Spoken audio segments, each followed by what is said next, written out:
Dave Deep Dive the Metaverse, a podcast exploring cult classics, subculture, and geek media. I'm Nick. And I'm Dave. And we will be your tour guides for this deep dive of James Cameron's 1984 Cyberpunk Action Slasher, The Terminator. This movie is much better than I remember it being. This movie is great. It, by rights, should have been in our Cyberpunk countdown. It's hella Cyberpunk. Because it is in the genre, and it is highly rated on Letterboxd. So it was just an omission on... It should, by their own standards, it should have been on the list. Yeah, I highly agree. And, you know, we covered a couple movies that weren't Cyberpunk at all.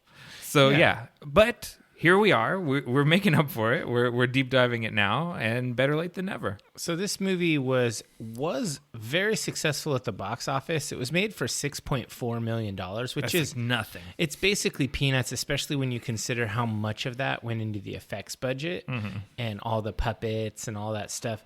And just for perspective, so it's 6.4 to make, 78.3 at the box office. That's huge. It made more than 10 times its budget. But it was eclipsed that year. This movie was not the biggest movie of 1984. That would have been Beverly Hills Cop. Oh, another classic. Yeah, it made for $13 million, and it made $316 million. So it pretty much crushed everything that year. Ghostbusters is that year too, right? Ghostbusters is the second most. Okay. And this is the third most successful movie. See, and that's what this movie is that those ones aren't. I don't think in the long term. No, Ghostbusters is great. I haven't seen Beverly Hills Cop in a long time, but that's true. Ghostbusters not so bad. It's an R-rated horror movie, which to crack the top 3 as an R-rated horror movie, that's pretty strong. Horror is a strong statement, but it kind of is. It's definitely a horror. I mean, I made the controversial decision to call it a slasher film in the genre. If you wanted to debate it, I have the 13 components of what make a slasher film, and it's at least 12 of them. And speaking of slashers and cyberpunk and all of that, my game of the year for last year, Cyborg from the Stockholm Cartel, one of the classes you can play is a renegade cyber slasher. Yeah. So it's goes right into this. Yeah. No, very and that's cyberpunk. This is a formula that Marvel has made their fortunes on. Yeah, where you take your character, you take the character, and then you stuff it into the tropes of another genre, and it's an instant. The audience eats it up because they're like, it's too flavor. It's like peanut butter and pretzels. I just love how this goes together. Yeah. So, I haven't seen this movie in a very long time. It came out when I was a little kid, so I didn't see it in the theater. How old were you the first time you saw this movie, do you think? I think I saw this for the first time when Terminator 2 came out. Yeah. I was like, oh, yeah, I've seen the box for Terminator 1 at the video store. I suppose I should watch that because I watched Terminator 2 in the theater. Yeah. And that movie was pretty, disgustingly good. Yeah. It's awesome. Yeah. So I was excited enough that I watched the prequel. The prequel to it? Yeah. Yeah. I was thinking about it because I was definitely the first time I saw this movie, I was probably 8 years old, something like that. Definitely too young for it. And I just remember there's certain images that still haunt me. The skulls. It's the skulls. The dude. skulls with the tank treads rolling over them. That's a big one. When the Terminator stands up out of the flames at the end. Oh, yeah.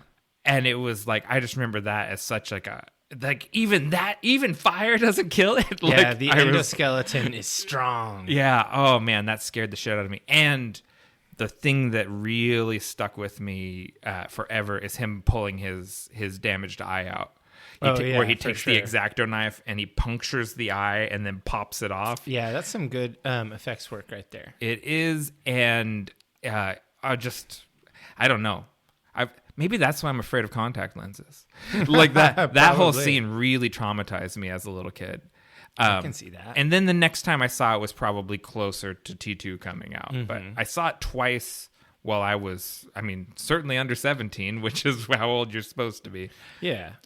So, on another note, this is going to be the first time where we try out our new format for the podcast. This new year, new us. Yeah, we're abandoning the crutch of the beat by beat. Yep. And we're going to take a more holistic approach to the film and discuss the components of the film and the its various pieces rather than just tell you everything that happened. And don't worry, divers, if you need us to spoil this 39-year-old movie, we're going to do a synopsis at the beginning of the main segment. We're going to talk about what happens, the story, kind of the meta on it, and then we'll get into the elements of it. So I'm actually really looking forward to this because I got tired of saying, and then this happens, and then that happens. Yeah.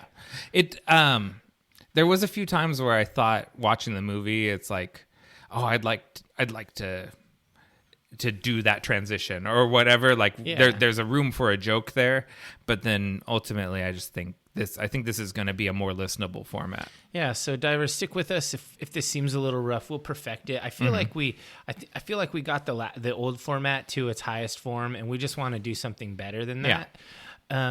Especially because we're focusing in on the things that we love about the movie. Definitely.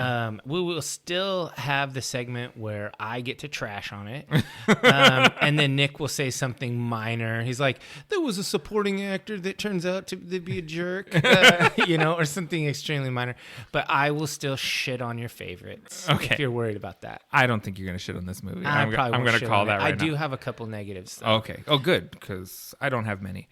The other thing we should say is this is part 1 of our James Cameron Imperial Phase series. Yeah, this is a new series, and it's a short one. We're doing 4 movies. The last one was 10. It dragged a little. Yeah. I love this idea of doing the Imperial Phase, and if you're wondering what that means, if you haven't listened to us talk about it before, it's basically when someone is at the very height of their creative power. Yeah.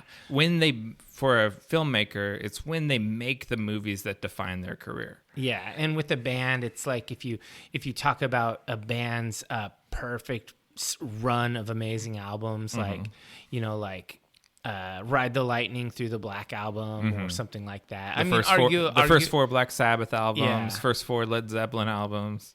Yeah, it's when they're at their best, and so this is James Cameron's Imperial Phase. I went through and I looked up his discography and I was reading about him, and this is his best shit for sure. I think you can make a strong case to include True Lies, but I think he is, after the success of Terminator 2, it's kind of in that cocaine party phase. Not saying that he was indulging in that. It's a figurative cocaine party. Yeah, it's in the, now I've had this much success and no one will ever tell me no again. Yeah. Which he's still in that phase with Avatar. It kind of sucks with this whole Avatar bullshit. And then he's got a few more queued up. And it's like, well, I guess we'll never see another good James Cameron movie because he's going to die before he's done with this blue skin nonsense. He likes cats. Yeah. Sad. Hashtag sad. So let's go ahead and roll for initiative. Ooh, okay. Did we have one dice? No, the other one's here. I just need to find I got a 12. I got 5. You go first. All right. So I want to talk about a show that's coming out. It's coming out on the day that this episode drops, which is we always drop on the 1st and 15th. So this is coming out January 15th. This is The Last of Us. Oh, man. Yeah, based on the video game, the classic, both Last of Us 1 and 2 are both games of the year in their respective years. It stars Pedro Pascal and Bella Ramsey. I'm just strong cast. God, so amazing. And he doesn't have a bucket on his head in this one. Yeah, we get some drama out of him. And Bella Ramsey is just awesome. Yeah. And so we got, this is just a bleak zombie apocalypse movie. This is a real horror movie. Are they zombies? Videos. I mean, you could kind of call them that. They're like fungus zombie things. Okay. Like it's not a, it unravels as you go through it. Did you play the games? I haven't finished the first one, but I'm in it. I honestly haven't played that much of it. I've probably maybe devoted 10 hours to it, which is like a drop. Nothing in the bucket. To a game like that. Yeah. And so I'm just excited for this because I love these kind of stories. I love these actors. I know that they were going to do it. They're going to do a good job for it. Mm-hmm. And so I'm stoked on it. And it's when this podcast drops, after listening to this episode, go and watch The Last of Us. Yeah, the teaser and the trailer both hit hard for this. The cast is impeccable. I think I saw Nick Offerman in that teaser too. Oh, yeah. I know nothing about the game other than it devastates people. Mm-hmm. Everyone talks about how crushing the story is. Yeah. So oddly, I'm looking forward to this because I like watching things and crying. It's like, I'm in touch with feelings. It made me feel real feelings. Yeah. So I'm definitely looking forward to this. All right, cool. What do you got? My first thing is another coming soon, and that was the teaser for Renfield dropped. Oh, yeah, that looks dope. Yeah, so Renfield is an upcoming horror comedy directed by Chris McKay, who directed Lego Batman, which is hilarious. Screenplay by Ryan Ridley, and the idea was developed by Robert Kirkman, creator of The Walking Dead and Invincible. Invincible's dope. I can't wait for more of that. Yeah, definitely. So, like, that's a strong pedigree.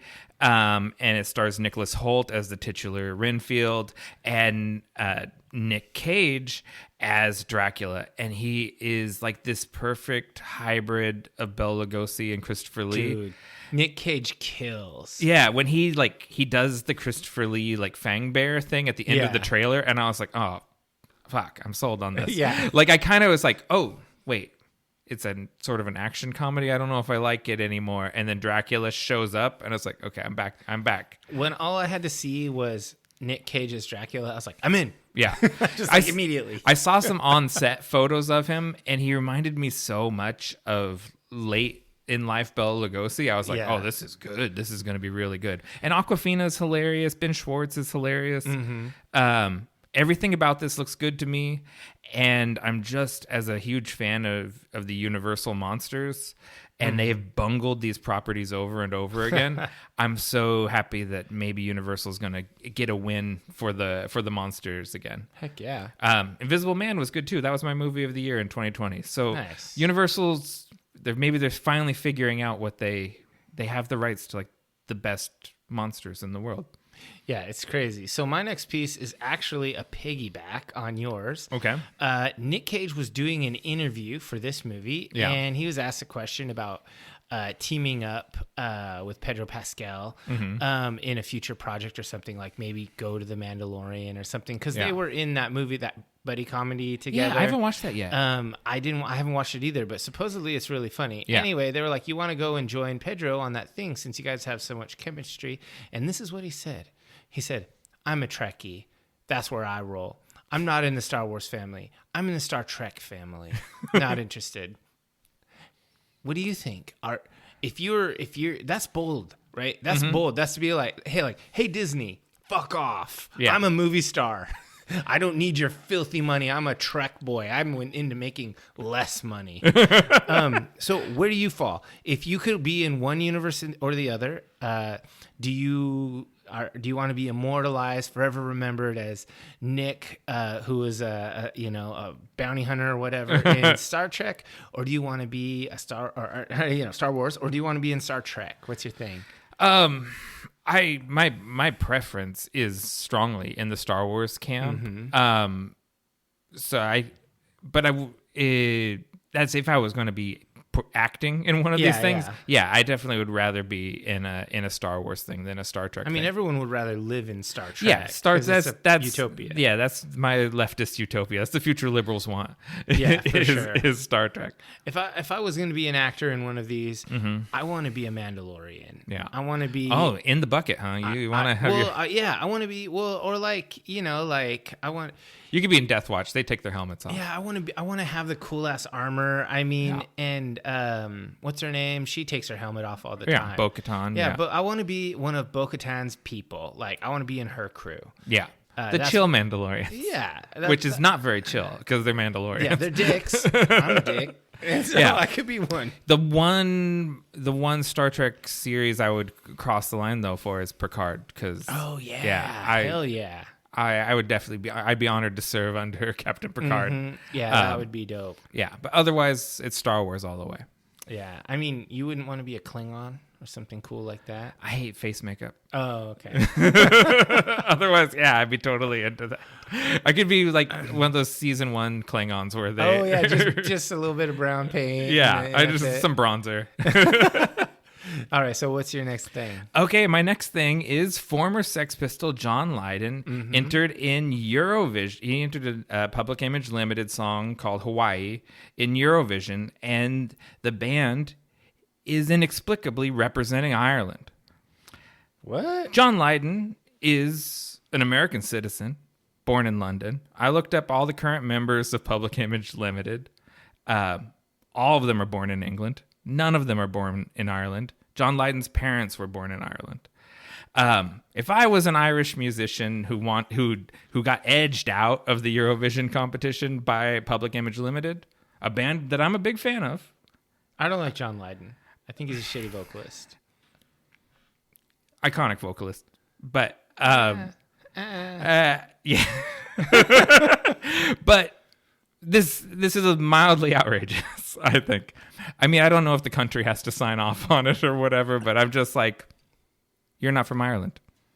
None of your band members from Ireland. This is bullshit. Yeah. But I like Public Image Limited, and the song Hawaii is a song he wrote for his wife Nora, who's suffering from Alzheimer's disease. And he's talked a lot about how like watching TV comedies and shows that she liked, like Eurovision, kind of help her connect with herself. Mm-hmm. And so I know that's why he wants to be on the show, is so for her to see him on the show. And there's an emotional tug there. It's just he's not from that country, so I don't. That feels like a miss. Yeah, I don't follow the whole Eurovision thing. I know that some people get into it, but it's just not my thing. Oh, it's like, well, I mean, there's been some metal bands, especially in the Scandinavian countries, have entered metal bands. Yeah. And so I don't know. I've never seen it. I've barely seen American Idol. I don't. Yeah. That's just not my scene, dog. But anyways, I thought it was interesting, and I am a fan of Public Image Limited. So. Oh, okay. So my last piece, and this is just for fun. It was just announced that Dungeons and Dragons and Lego are teaming up. It's a natural mashup to celebrate the 50th anniversary of D&D next year, so 2024. They're releasing an actual branded D&D castle set. It's called Dragon's Keep Journey's End, and it's official. This is the actual description that they give. The all-around 360 experience of this model, the level of detail, and the dynamic composition really bring all the iconic aspects of Dungeons and Dragons to life. It has like this dragon that's kind of like curled around a castle. And it's a pretty cool thing. It's more like a sculpture and less like a Lego set. And then you're supposed to be able to use it as a dungeon map too. I guess so, yeah. Yeah. Seems pretty neat. I almost pulled that, and then I thought, oh, Dave will get this. Yeah, Dave. Well, the D&D Wizards has been pissing off the fan base a lot lately. Yeah, I was wondering if you were going to talk about that. I didn't list it because I want to wait to see. Okay, so I'll just back up now that we're talking about it. Okay. There's the open game license, which they started in 3rd edition, which basically says people can make books that use the D20 system and have them basically be extensions of D&D. Like, so if you wanted to make your advanced combat play manual compatible with D&D, you totally can, and it's totally fine. They're with the new edition that's coming out in 2024. They're calling it 1 D&D, which is going to be like Windows, where it's like evergreen D&D, no more editions. Right.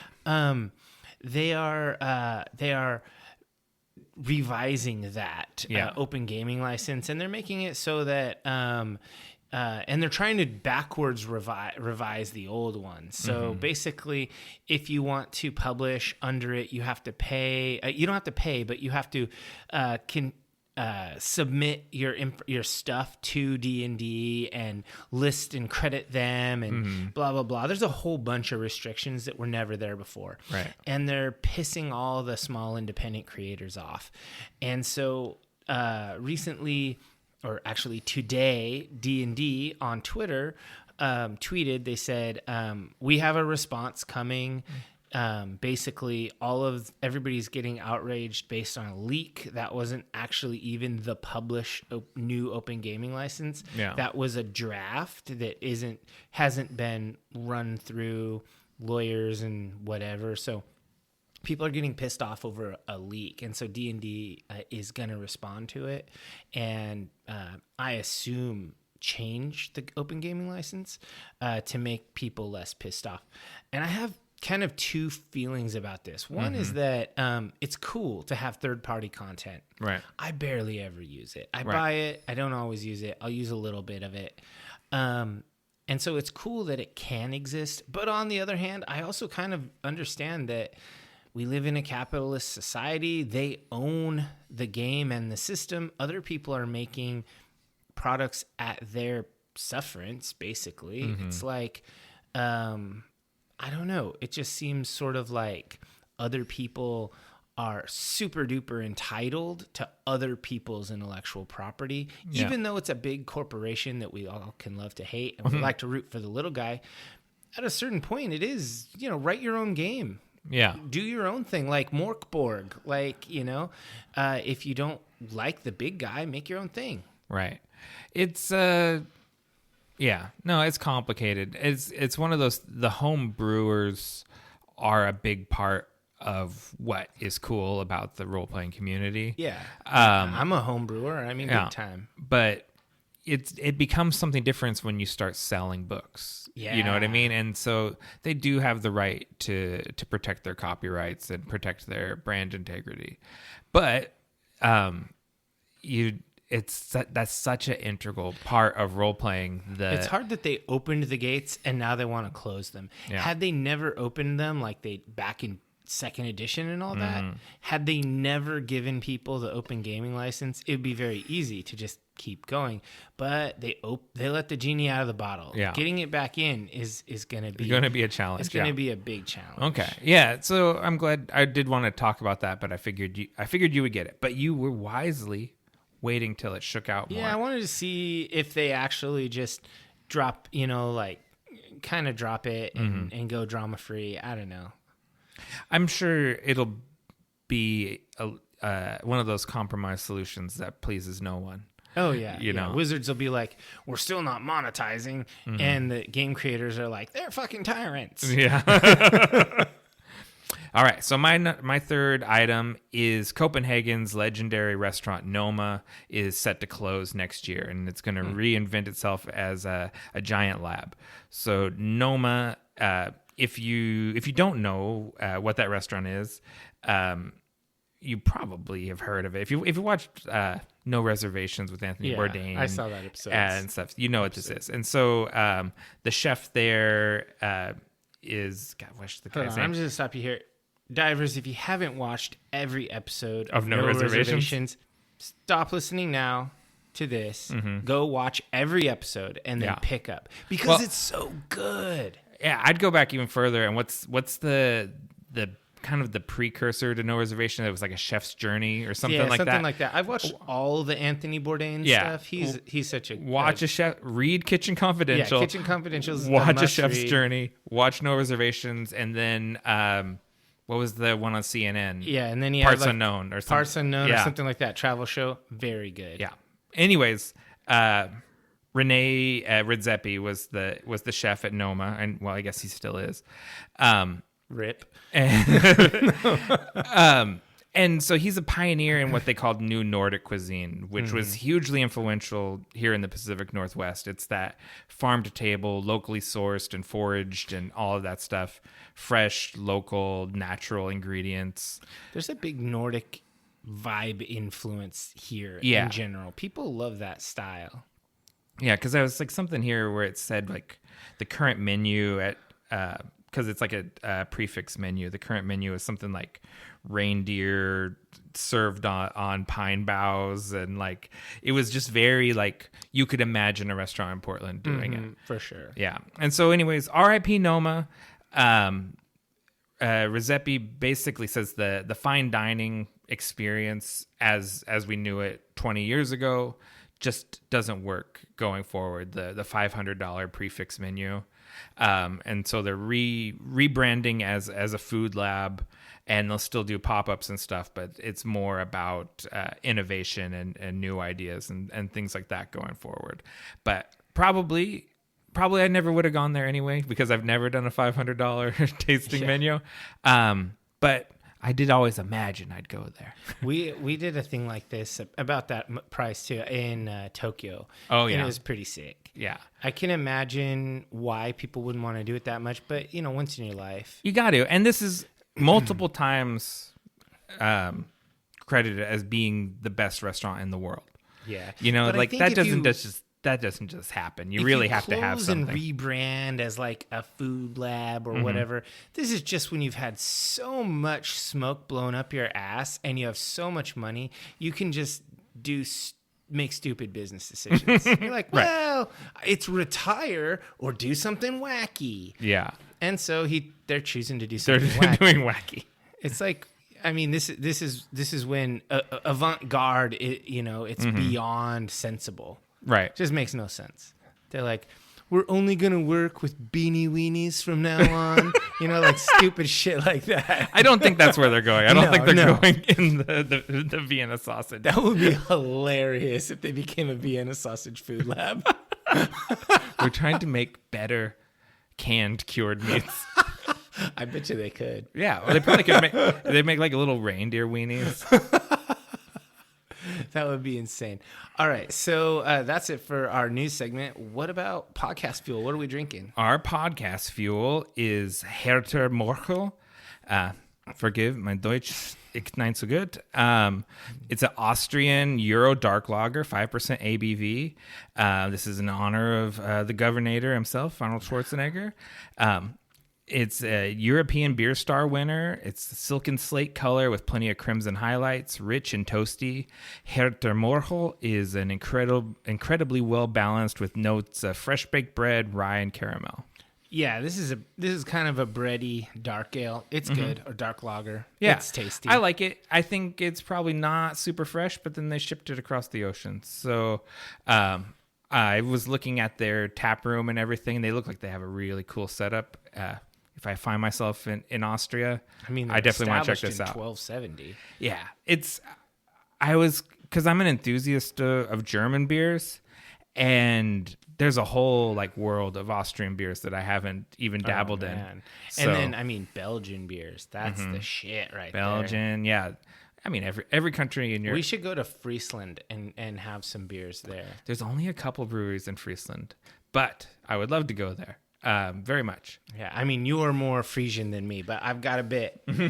All right, so let's go ahead and take a break. We'll come back and deep dive the Terminator.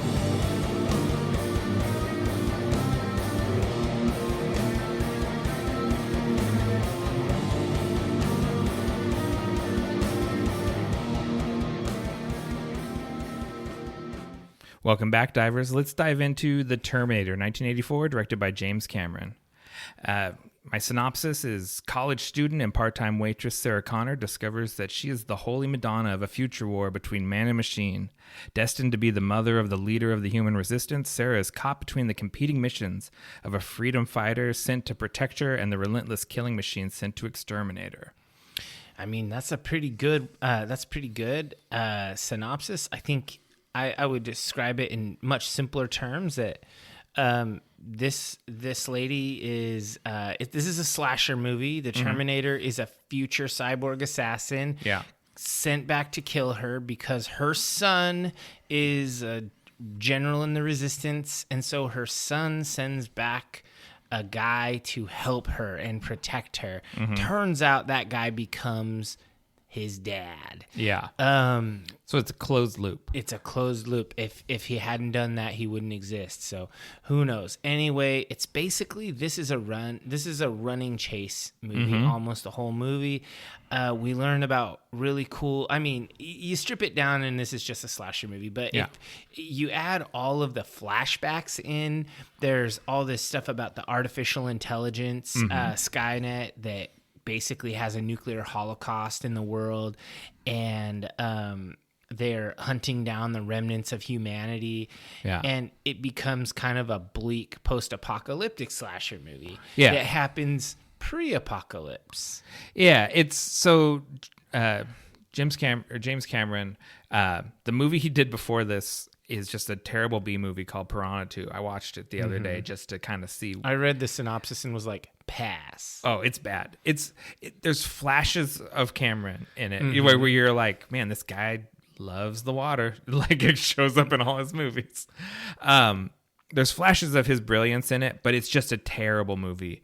And he just lucked into directing it because the director either quit or was fired. And they're like, who knows how to direct movies here? Yeah. And he's like, I'll do it. I've It's been like to film school. yeah, it's like, oh, the guy that makes the rubber piranhas? Okay, sure. Let him direct the movie.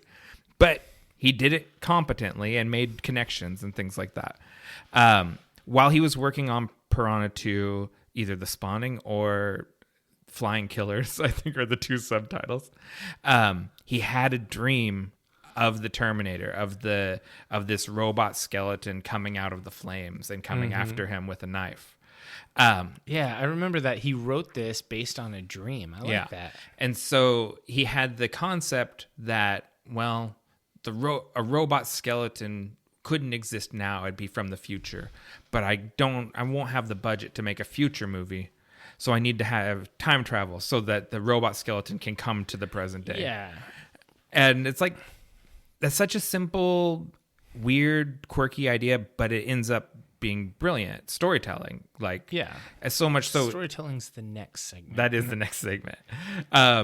It even that sort of thing gets remarked upon by the psychiatrist later in the movie, right? That there's nothing about the story requires any extra proof or whatever. Yeah. Even if the Terminator was just a guy chasing her, trying to kill her, the movie all still works. If Kyle Reese is crazy and none of this stuff is true, the whole movie would still work. Yeah, and it's an interesting thing to consider it from the perspective of Kyle Reese being crazy, but we do get tons of flashback stuff. Oh yeah, we get future flash forward. Flash forwards, yeah.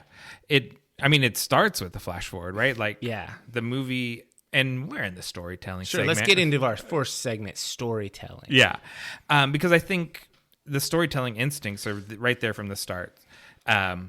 We get this, we get that iconic image of the tank treads rolling over the skulls. Oh, yeah. And just this bleak apocalypse with these resistance fighters fighting these huge machines. And then we cut away and have a little forward. The machines rose from the ashes of the nuclear war. Their war to exterminate mankind has raged for decades, but the final battle would not be fought in the future. It would be fought here in our present, tonight. Opening credits. And then we're right into the movie. Yeah. One thing I really like about this movie, as far as the writing, the storytelling, the writing, directing, etc., is I think that Cameron does an amazing job of keeping the tempo and the tension really high. Yeah. It's not to the point where it's always blasting like the tempo. It's not always killing you, but there are moments of calm, and then there's storm, and then there's calm, and then there's storm. It's like it has dynamics like a really good song. That's a great comparison. And I just really think that the tempo and his tension building and release with the scenes and the characters and how it's cut together between them it's masterful. Yeah, it's so good. And it's I watched all the deleted scenes, and okay. I suspect that there's more than what we have available, but all the deleted scenes that are available, and they all fill in gaps and expand the story in certain ways. But all of them would have slowed down that perfect pacing that it has.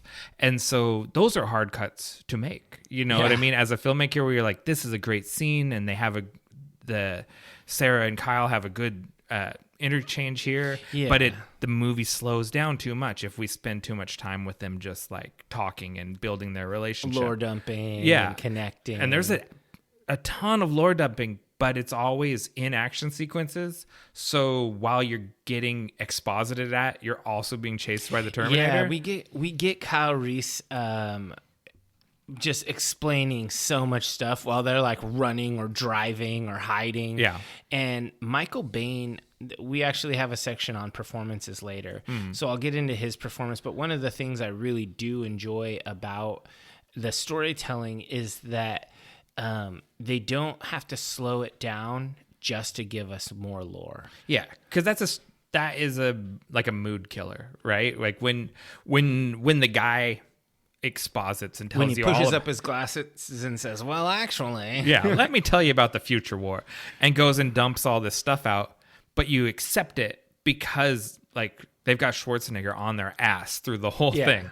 The other thing I thought, just in the way the story is put together, is we start out with these parallel tracks of Reese and the Terminator. Yeah. The Terminator lands and we see him have to get clothes and Fights the punks who are awesome. Yeah. Bill Paxton's the only guy. He is killed by a Terminator, Predator, and an alien.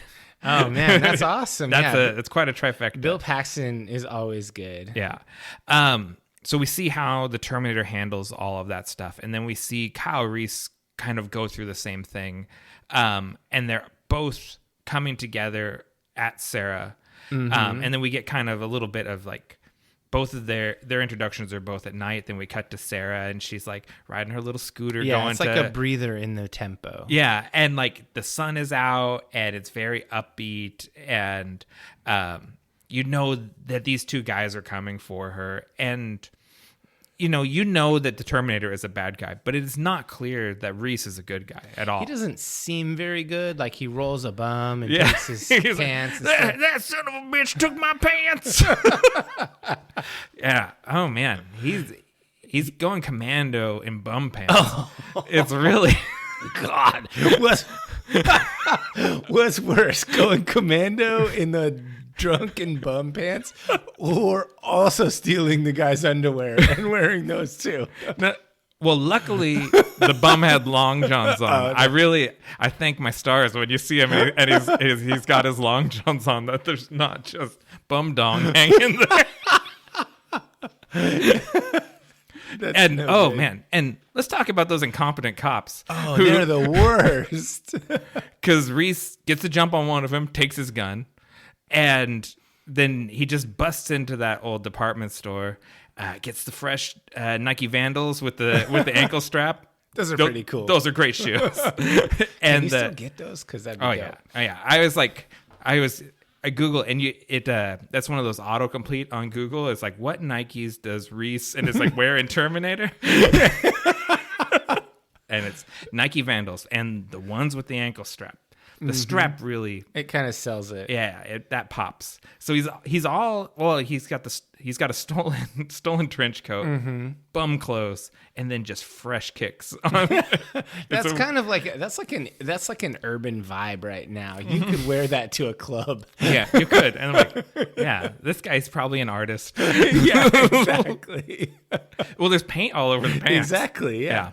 He also steals a shotgun out of the cop car. I noticed that too. Those cops are going to have a lot of explaining to do when they get back to the station. All right, so I mean, the other thing I had for storytelling before we get into the visuals section was, I feel like this movie really accomplishes setting the mood of absolute bleakness. Yeah, this is a hopeless fucking film. Like it's permeated with just darkness, and I love that about it. It makes it feel like a horror movie. Well, there's only moments of brightness, and then they get crushed. It's really weird. If it's just crushing, it's unwatchable. Yeah. But there's this weird optimism because they're fighting for the future in it. Yeah. So even though it is so bleak, there's this sense of, but you have to keep fighting. Yeah, you can't give up now. Yeah. And so just my last couple things here is James Cameron. He wrote the script with Gail Ann Hurd, who produced the movie. She's like his Robin. Yeah, well, and they got married after this, and they had met while working on the Piranha movie, and that's how basically she's like, well, I'm going to start producing movies, and he's going to direct them because We made this terrible movie together. Let's make good movies. Yeah. And then his friend Bill Wisher did additional dialogue. He kind of gets credit for writing the cops. Oh, okay. Which are great side characters. The script is just so simple, and it takes these like sci-fi and noir tropes and stuffs them into the slasher movie and makes something that feels fresh and original. Oh yeah, and I'm going to get to that in our themes and motifs section. Okay, good. For sure. My last story comment is I don't give a lot of consideration to Harlan Ellison's claims of plagiarism. Oh, yeah. His story, Soldier from Tomorrow, there's enough similarities that acknowledging his work in the credits, I think that's about as much credit as he deserves. Yeah, and James Cameron straight up said, the lawsuit is bullshit. I didn't steal anything. There's no merit to this. This is a cash grab. And the only reason I agreed to the settlement was because the studio said if I didn't sign this agreement, then I was liable for the damages. And in this case, they're liable for the damages. Yeah. So I signed the paper. Yeah. That's fine. Harlan Ellison wrote a lot of stuff. Harlan Ellison. Yeah. I mean, he's sort of I've always loved him for being such a fucking dick. Mm-hmm. Like he used to be on some sci-fi channel. I can't remember this show that I used to watch, and he'd do editorials where he just was a dick. Yeah. And I always thought he was really funny. But he is a notorious asshole. Yeah, exactly. That wrote a lot of sci-fi in the 60s.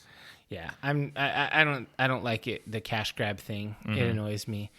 All right, so let's get to the visuals. This is where we're going to talk about stuff like cinematography, production, design, that sort of thing. I think that the first thing you have to call out is the practical effects that they did in this movie. Definitely. Because this is 1984. It was, there's some computer effects like the lightning and that sort of thing. Mm-hmm. They're probably not digital. That's probably like animated, like painted. Maybe. Yeah. But this is some low-tech solutions. Like, they're building models of everything and filming them, and some of the stuff you can see is fairly clearly models and whatnot, but some of it is just ridiculous, like the endoskeleton puppetry. I really liked that, and I thought that some of these the future scenes with the tanks and the hover flyer thing and all of that, it was just really well done. I enjoyed that. Well, I mean, and nothing like the flying hunter killers and the tank tread hunter killers. The fact that you can tell they're models doesn't take anything away from that for me. I still think that stuff is still haunting visually. It still has been referenced over and over again by other stuff. It's real enough. You know what I mean? It's real enough, and with the mood and with the story, you buy into it, even if well, that's just a puppet.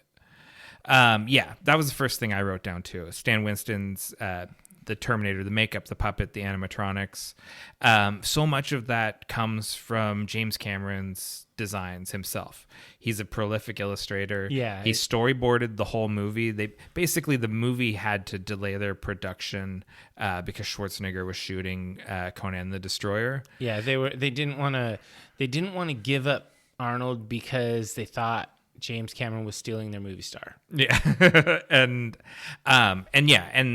Arnold was a key point in getting the funding for the movie too, because his star is starting to rise. Conan was hit big. Yeah.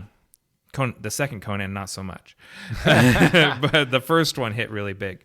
But that gave Cameron time to storyboard the whole movie out, and his storyboards are tight. Like, he's a really good illustrator, and Stan Winston talks about how his character designs and everything for the Terminators were so good. Like, he would basically keep milking Cameron for more sketches to give to his sculptors and everything. He's like, here's the pelvis of the Terminator. This is what it looks like.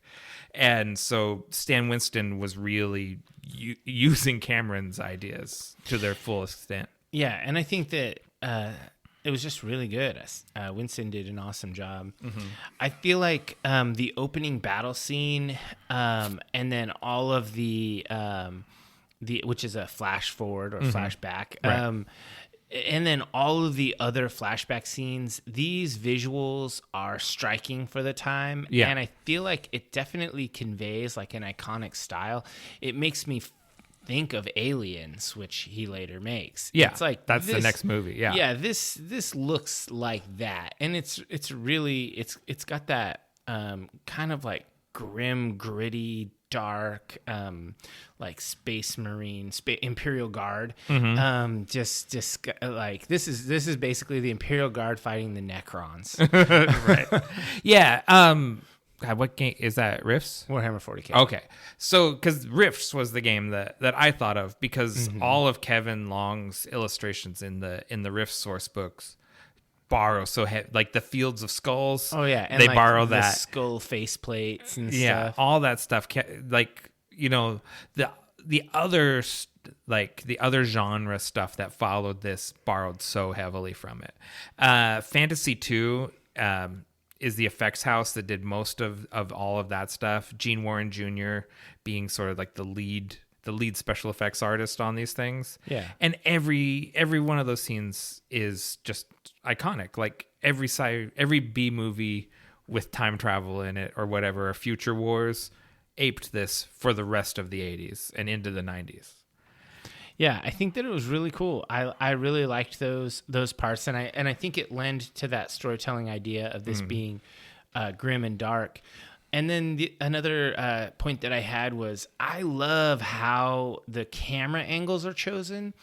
It really feels like a comic book. There's so much stuff filmed from below. Right. So you see like the hero running towards you, and you're looking up at them. Yeah. And I'm holding my hand up like, like all the podcast listeners can see it.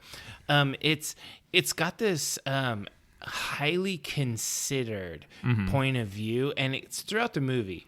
These are like panels from a comic. Definitely. Yeah. And it's very comic booky. And I feel like it's done really well, like not in a cheesy way. And I highly enjoy that. So that's Adam Greenberg is the cinematographer.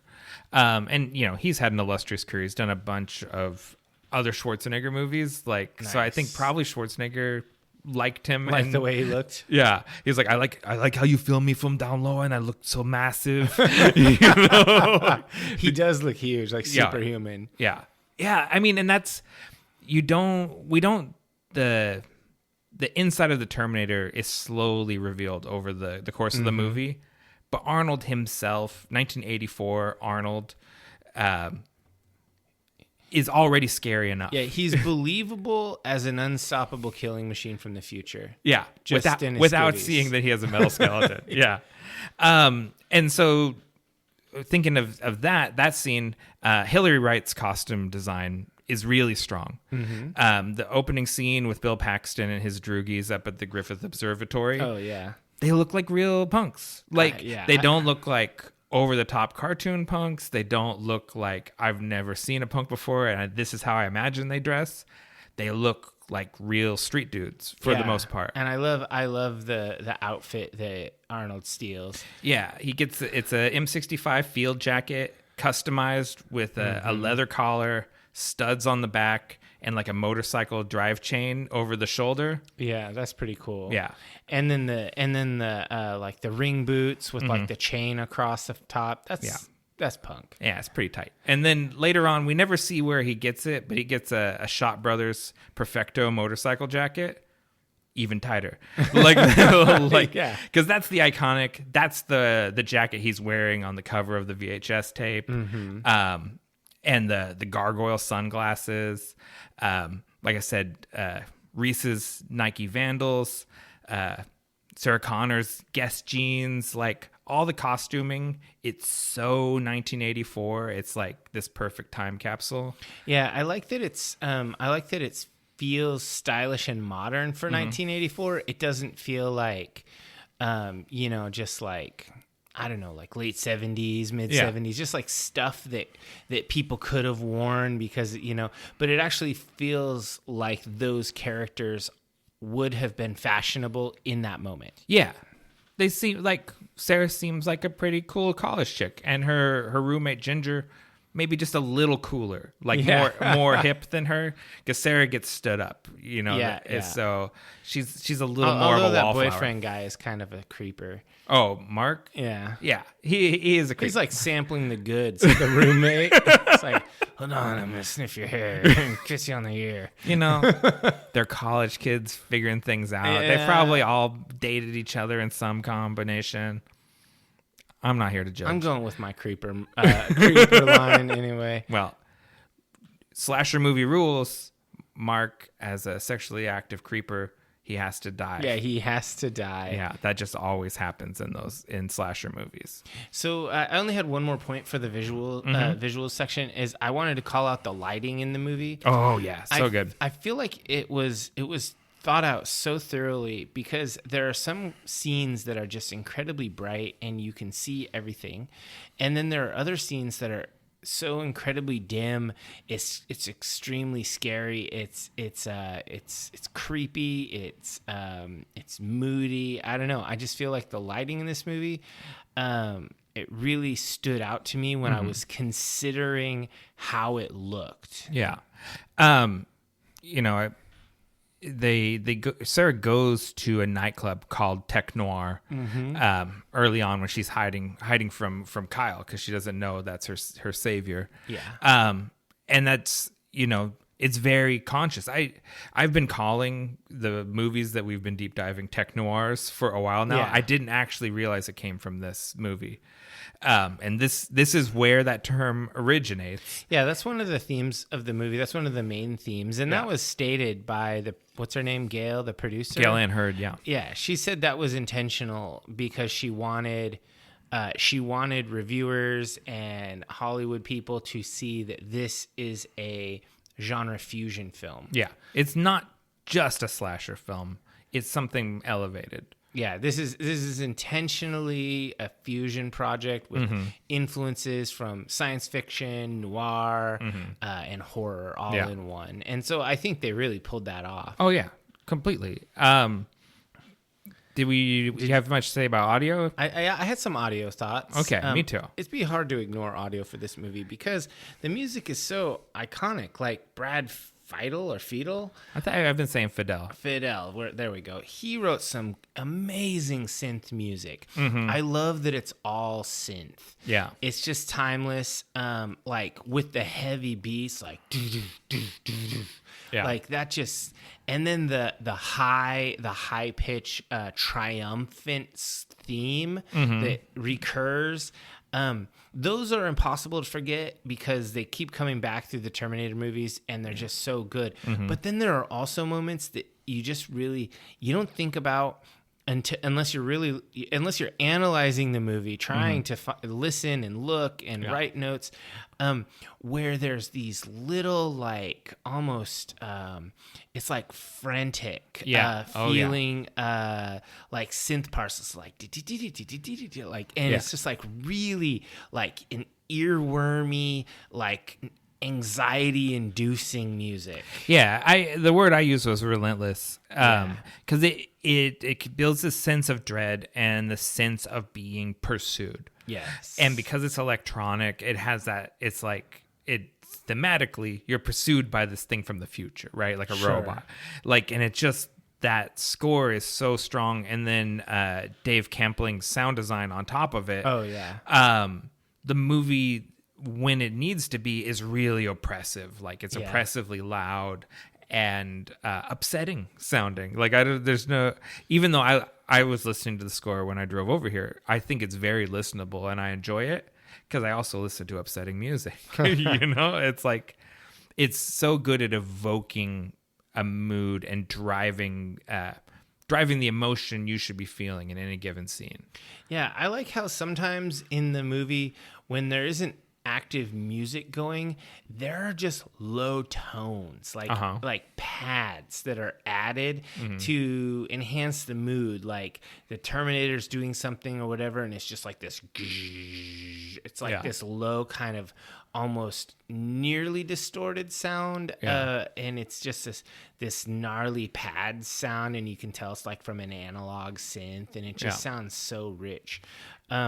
I just highly enjoy the way they insert those almost soundscape sounds that aren't songs. It's just tones, and sometimes they make you think of sirens because of the way they have this high pitch, like and you're like, man, this is like fucking me up, like this is like getting to me. And then there's other times where it's like almost sounds like a helicopter is flying, like but far away, and or like rumbling tank tracks.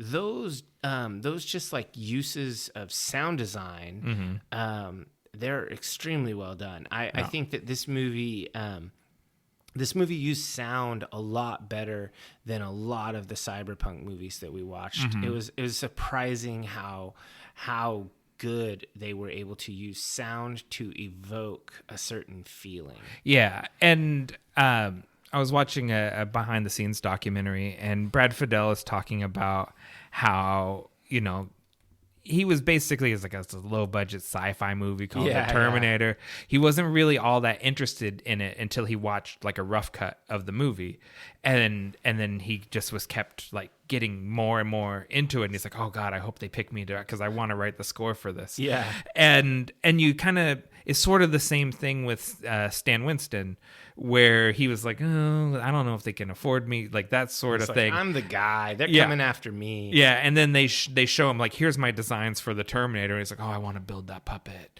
So cool. Yeah. Yeah, and so like so much of this movie hangs on how cool it is and people wanting to do it. Yeah, it like unintentionally it went from James Cameron's dream to like a passion project for a whole bunch of people. Yeah. Which is it's really cool. So I mean, they didn't even really need a sequel to this one, but sequel's great. The sequel is great. You know, diminishing returns after that. They need a reboot. Like they need to just make us like a Terminator. Give some fresh young director something to do with it. I don't know. That'd be pretty cool. I don't know. I think we could just let it lie. Just let it be. I think, in a way, The Matrix is the successor to the Terminator, or it was. It's thematically really connected to it. You know, we don't need to reboot everything. Everything gets rebooted, though. Everything does. And they'll probably give it to, like, some jackass, like the guy who makes Transformers. Michael Bay. Yeah. Michael Bay's gone over the hill. I don't think that he doesn't get movies anymore. I don't He's think just a Transformer dude. Yeah. Well, he doesn't. I mean, I'm sure he still produces those movies, but he doesn't direct them anymore. No, he just did that ambulance movie, and people like that. Oh, did he? Yeah. Oh, actually, I heard the ambulance movie is good. I just rolled my eyes as soon as it said from Michael Bay, and I was like, no, it's a pass. You might as well. The only thing, so you could say from Michael Bay, and I'll be like, ugh. But if you said from the mind of M. Night Shyamalan, I'm like, I'm out. I watched that Grass movie. I liked Invincible. I think that was the last one that I watched and was like, that was pretty good. That was all right. Yeah. All right, so let's move on to our second to last section for this. We have themes and motifs. As stated before, tech noir was a stated thing. This was intentional. They named the nightclub after it, and I think they killed it. Mm-hmm. Yeah, the noir lighting, you know, like they do it better than a lot of other, you know, not better than Blade Runner, but like it's nipping at their heels. Blade Runner was tech noir, but it was not a slasher movie. It was a slow burn, and this is fast. Yeah. This is tempo. But I just mean like the noir style of it. Yeah. Yeah, but it is it's strong. It's really strong. It's crazy that this is his second movie. Yeah. Because it is so good. It's crazy that they got funding for this. Yeah. Well, if he wasn't, you know, involved with the producer, I don't think it would have happened. Yeah, that's because I kept thinking like this doesn't, because I watched Piranha, and I'm like, what about this made someone think I'll give him $6 million? What is in this terrible movie that would make someone think that? And it's like, oh, he had a close relationship with this woman. That's what made her think. And then they went, you know, they put together a cast and they went to the production company and asked for money. Which is that's a fascinating story. I think we can talk about in the performance section. So I think that another concept, another theme in here is the classic man versus machine. And we have the whole idea of the supremacy of the machine and how humanity is on display, like how he's slowly shedding his humanity through the movie. And I feel like they're warning us about the dangers of going down the technology rabbit hole too much. This is a warning flag about the dangers and how it will take over us and consume us. Think how far ahead of the curve the concern about AI, like how far ahead of the curve they are with this movie, because it's very far ahead of people actually being worried about artificial intelligence and the algorithm and all the stuff that we kind of just talk about constantly because it really has become part of our life. In 1984, that's just such a, like, I couldn't imagine a learning machine really in 1984. How an AI learns and becomes more adapted at faking humanity and things like that. Yeah, nowadays you think about the idea of an AI deep fake chatbot thing that's a face on a screen, and you're like, yeah, you could definitely, I could see people like becoming friends with one of those things, and like, oh, it's completely believable. The kind of piggybacking off of this, I don't think it's really a separate observation, but immediately from the start of the movie, there's a connectivity established between the machines of the future that are our human oppressors and the machines of modern convenience in the current world.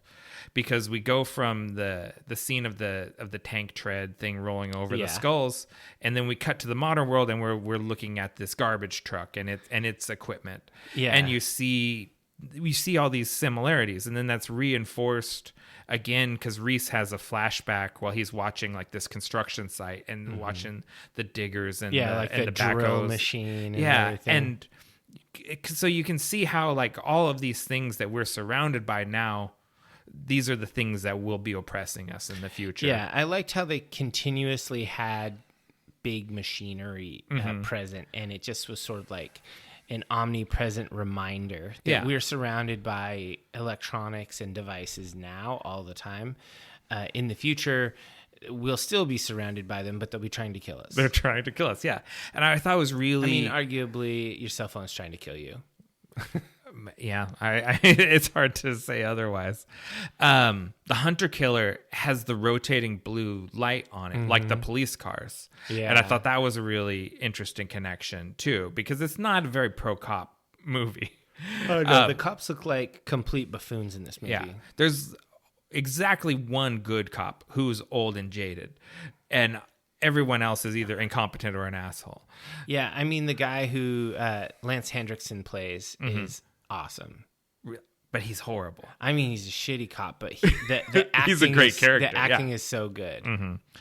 And then my next theme was it's a cut line, but luckily it comes in Terminator 2. Is the no fate but what we make for ourselves. The movie's ideology is at odds with its own narrative. There's this inherent paradox, right? That the machines send the Terminator back to kill Sarah Connor so that John Connor is never born. Kyle Reese is sent back by John Connor to protect Sarah. He ends up getting her pregnant so that she, gives birth to John.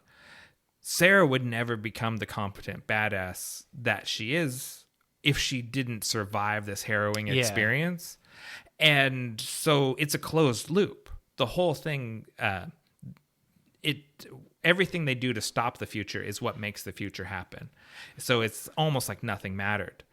But, it's like a mantra, the idea that the future's not set. There's no fate but what we make for ourselves. But it doesn't seem to be true. It seems like the future is set. Yeah, it definitely seems set and cyclic. Yeah.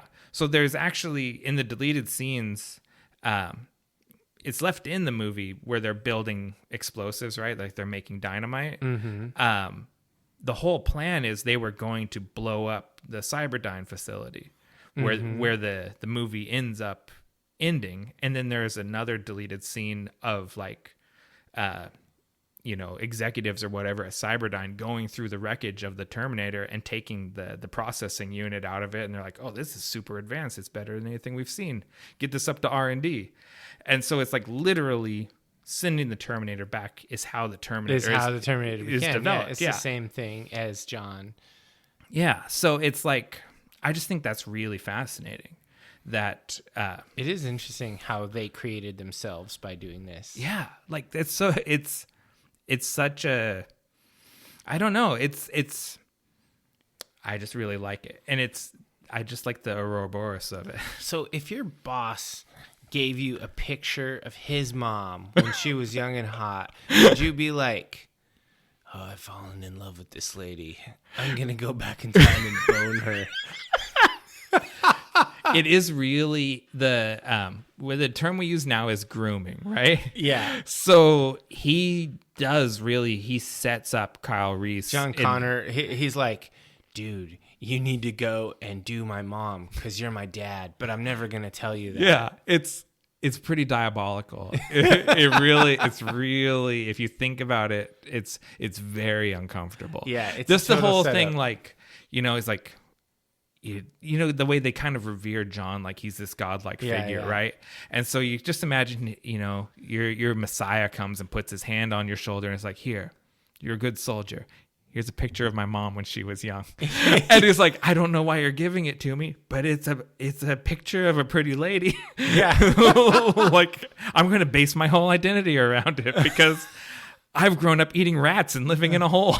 It's like his life is terrible. And the most important man in the world just came and like showed him attention. Muad'Dib came and gave a picture of Lady Jessica to some random Fremen. It is totally like that.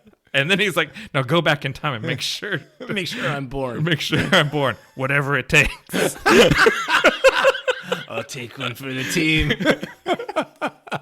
Yeah, it is kind of weird, but it's just interesting. It is definitely an Ouroboros. It's eating its own tail. Yeah, and then as the series has progressed, or is it shitting its own self? Shitting its own self. Right now, it's a snake eating its own tail. Terminator 2, it's just a bigger, cooler snake, and it can like melt and reform. And then 3, 4, 5, 6, and onwards, like then it is it's shitting. It becomes a Ouroboros human centipede. Yeah. It's eating its shit. Although I like some of those movies. Yeah, and some of the stuff, like the technology and stuff, is really cool. I remember hating Terminator 3. I kind of was going through. Wasn't Christian Bale in one of those? Terminator Salvation. Yeah. I like Salvation. That was good. I like Genesis 2, which everyone hated. And then all right, next series. No, I'm just where kidding. we just do all the Terminator movies. I do want to revisit. I'd rather do Conan than Terminators. There's only 2, 3 if you count Red Sonja, and 4 if you count the Momoa one. Yeah, we get the Momoa as well. Isn't Schwarzenegger making another one with an old Conan? Schwarzenegger, to go on this tangent because it's a passion of mine. He's been trying to do King Conan, which was set up by the first 2 movies. Yeah, he's wanted to do that forever. That's like kind of his. One of his goal projects, like how Harrison Ford is revisiting all of his classics. Yeah. Schwarzenegger wants to do that King Conan movie, and he wants Paul Verhoeven, who directed RoboCop and Total Recall, to direct it. Okay. But because the Robert E. Howard estate and the licensing, it's just been who has the rights to the movie has shifted around a bunch of times, and they've just, for whatever reason, have not been able to get this movie together. Oof. But man, like as I understand it, there's a script, there is a star, and there's a director, but they just need the right production company to have the rights to let them make it. Gotta do it. I want to see that. I'd love to see that movie. I like this phase, old Schwarzenegger phase that he's in. Yeah, it's interesting. All right. Speaking of that, performances? Yeah. Arnold Schwarzenegger, Linda Hamilton, and Michael Biehn. Pretty Bean. much kill it. Bean? Yeah. Oh, is it Bean? It's Bean. Yeah, Oh, Michael okay. Bean. Michael Bean. That's a weird way to spell bean. It's a weird way to spell Bean, but I'm that's gonna how put in some weird vowels and an extraneous H. Bean. Bean. Yeah. Can we roll it? I mean, come on. I've always called him Michael Bean, which I guess that does not what it spells either. but it's Bean. But Michael Bean is third on my list. Number 1 is Schwarzenegger. Yeah. Iconic. I try not to overuse iconic, but it's hard when you're He's a legend. When you're talking about classic movies and genre-defining movies like this, like Blade Runner, like Matrix. Iconic is the only word you can use, and he takes all of the supposed weakness of Schwarzenegger, which were his heavy accent and his so-called wooden acting, and they all become strengths when he's playing a killer robot. I wrote that too. He's so believable as a killing machine. Yeah. He's deadpan and he has a blank expression. It's just perfect. Oh, and when he chases, it's like getting chased by someone who looks like they could be doing anything. Yeah. It's like that's even scarier because you're going as hard as you can and he looks like he doesn't care. And he's amazing. And then Linda Hamilton has this incredible arc, right? Where she goes, she's this table waiting, lizard loving college student. Then she becomes a damsel in distress. And then by the end, she's like budding survivalist. Yeah, she's like a badass. I feel like this character could have just been set up to be a damsel in distress, basically a plot element. But I actually think that this performance, Linda Hamilton's performance, elevates the role. Yeah. And I mean, it gets even better in the next movie. Yeah. She gets completely badass. I think James Cameron gives himself a little too much credit for this stuff, but he does deserve a lot of credit for basically always centering women in his stories. There's not a huge difference between Ripley and Sarah Connor. They're kind of the same archetype or whatever. Tough broad, whatever. Yeah, but like no one else was doing it, you know. And even when we well, I mean, I read that Katniss Everdeen was the first woman action star ever, so it's good that time travel is real. I think I'll take the spirit of Jennifer Lawrence's words in what I think she intended to say and not hold her to saying something that was patently false, which was that she was the first woman to lead an action movie. And just say there's not a lot of action franchises. Especially in her generation. Yeah, that would actually say in the 2000s. Yeah, or something like that. I mean, of her acting cohort, she's the leading woman action star. And that's cool. Scarlett Johansson, you probably. You think so? Yeah. I think ScarJo's a little older. I don't know. They're pretty close to the same age. They're both millennials. Oof, millennials. Just kidding. Just kidding. I like millennials. Yeah, but and even when we see like in the future, you see Kyle Reese's like his battle buddy is a woman. Like and there's no like they continue that in Aliens. Yeah, exactly. It's always, and RoboCop had that. Like it's kind of a trope of the genre, I guess, that the future's genderless. I think in even in the 80s and whatnot, the idea of cyberpunk is that cyberpunk gender is less important.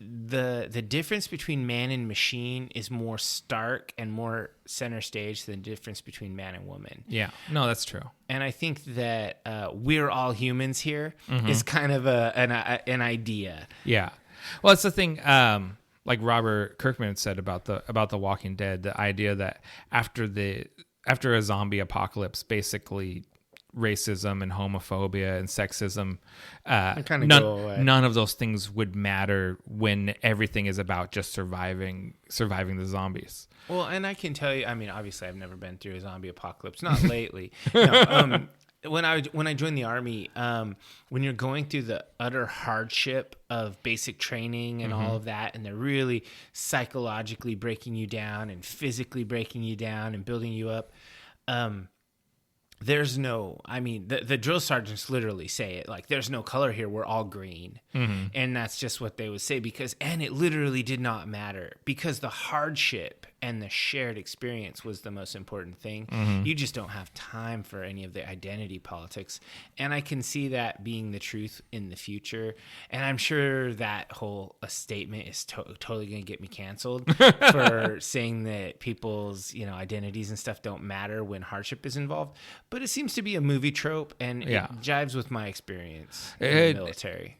Don't matter as a way of dividing people is not the same thing as saying they're invalid. Sure. So, you uncanceled.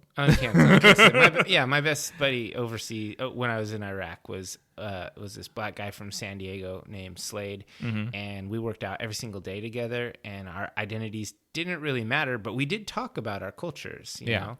So I think Slade's a cool name. That's a very tough name. Yeah, he's a pretty cool dude. Totally jacked. Taught me how to work out. Yeah. Anyway. You'd think a guy named Slade he works out. Exactly. So I think, totally jacked. Arnold Schwarzenegger kind of like makes Michael Biehn look like a beanpole, but Biehn is actually ripped. Yeah, he's in really good shape, but he looks like a CrossFit dude. Well, and he looks like a guy that scurries around eating rats. And he's scratched out a mean existence, and his body looks like protein paste when he can find it. Yeah, he's got all these like burn scars on his back. We've transitioned into Biehn. He has the hardest job in the movie, and which is to explain everything without being boring. He's constantly expositing to Sarah. He's the lore dump guy. Yeah, and he does it well. Like for the most part, he's successful, and he's got like all like the "come with me if you want to live." That's a great line. He absolutely will not stop until you are dead. Like he has these great deliveries. He seems just frantic and crazed, so that you could see like why she would think he was crazy when he first encounters her, like because he seems crazed. I think Michael Biehn does a great job, and part of the thing in the downtime while they were delayed, he studied the people that lived in the ruins of the Warsaw Ghetto. Yeah, I think that's really interesting. Yeah, like I guess there's like in the ruins of the ghetto, there's like Nazi resistance fighters, and then when we see how those people are living, like it's just like that. It's very World War II. Oh yeah, like the little children huddled around the TV that they have a fire in. So you see the glow on their face, and then you cut to behind them and see that it's basically their fireplace. Yeah, and it's grim stuff. And Biehn is like Reese. He's like the hero of his little camp or whatever. Oh, See how he's got that cool bomber jacket with the quilting on the back. More cool costumes. Yeah, and he really carries it. He does not. He doesn't wilt in the role. He really does shine. I think that he pulls off full action hero mojo here. I think that he was great in the action scenes, but he was extremely adept in the dramatic scenes. He delivered some pretty corny lines, but he did it with some sincerity, so it felt believable. Yeah, because he kind of in a way, like, as the romance develops between them. I've had this picture forever. Yeah. It's you, Sarah. I came across time for you. I've always loved you. Yeah. But like you said, he's very sincere. James Cameron makes sincere movies. Say whatever you want. Titanic. That's a very sincere movie. You live, Rose. Like she's like, get off my board. And shoves it. She says, you'll be inconvenient to my life. Thanks for a wonderful weekend. Move, poor man. This really meant a lot to me, and I'll never forget you. I'd rather lament your loss than live with your presence. Yeah. It's like the House of the Dragon. It's like, we're just gonna go and eat oranges. What are you talking about? What are you talking about, Kristen Cole? Exactly. Yeah. But okay, so anyways, the roles reverse for them in those scenes because she becomes the more experienced person. Like, and he's like, she's like, there's no one special back home. And he's like, no, never. And, and she's like, oh, okay. Let me show you what sex is about. And he's like, your son told me all about this. Hey, man, that scene was very formative for me at 12 years old. Like, it's etched into my mind. I was in love with Sarah Connor too, basically. Man, with that poofy ass the hair. poofy hair and the high-waisted Guess jeans. Oh, man. Yeah. That was a look. I'd go across time for that still. That's funny. So I did want to call out, I mentioned him before, Lance Hendrickson. Yeah. I really like the acting, and I really liked in the making of the Terminator how they talked about he was actually supposed to be the Terminator. Yeah. But it was going to be a different style Terminator. Not an unstoppable juggernaut, but like a praying mantis. I love like that waits idea. and kills his victims. How it's just this infinitely patient killing machine, like almost like a trap. And I thought that was a really cool idea. And I'm glad that he was in this movie. And I'm glad that he did end up getting to play his own slightly variant Terminator and Bishop in Aliens. This is something I think great idea people, right? Like people that have lots and lots of ideas, they keep a good idea in their back pocket. Oh, yeah. They're like, sure. I still like you for a robot. Yeah. You still remind me of a robot. It's something about you that's fake. Yeah. I'm just going to keep that in my pocket, and there'll be a chance to use you as a robot later. Yeah. I do a whole character actor roundup because I also include Paul Winfield and Earl Bowen, who Winfield is Detective Traxler. Henriksen is Vukovich, and then Earl Bowen plays Dr. Silverman. And there's a moment where all three of them are in the room with Sarah, and Traxler tells Sarah that Ginger and Mark are dead. And Sarah gets real emotional, and all three of them react in this different way, and it's just such a beautifully acted scene because Henriksen sort of like rolls his eyes like, oh God, women, and it's like. And Winfield kind of like, he awkwardly comforts her. He's like, there, and like pats her on the shoulder. And the psychiatrist guy, you see him kind of like go, okay, I'm going to go into counselor mode. And he puts on this sort of insincere counselor face. And I was just like, God, these guys are all great. They're all different flavors of asshole. And those are some of the best scenes in the movie, I think, are the stuff in the police station. Yeah, I think that some of those, I wouldn't put them as the best scenes in the movie, but I do think they're very entertaining. I think that the acting is really good. They chose really really good people to play those characters.